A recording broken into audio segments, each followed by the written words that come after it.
Штипската клиничка болница се уште чека одговор од Министерството за здравство, кој треба да одлучи за понатамошната судбина на штипската физикална терапија.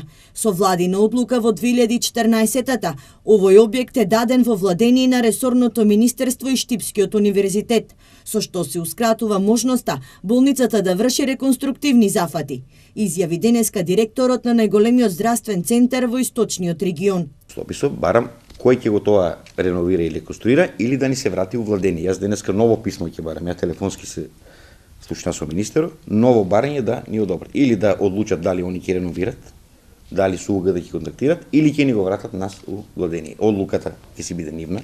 Ja, на тоа не можем да делуваме, меѓутоа мора да има некој решение за тоа. Ние фактички не можеме ништо да реновираме таму бидејќи не е у наше владение.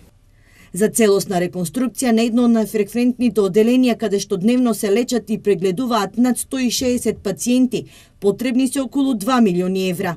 Тоа е са многу пари, меѓутоа барем делумно може да се реконструира. Онаму каде што е ударно, само ние што лежат, имаме ние помал број на пациенти, меѓутоа ние што доаѓаат на прва смена за терапија, таму е ударно. Покрај скршените прозорци, муфлата и напукнатите ѕидови, ово оделение се соочува и со недостаток од кадар.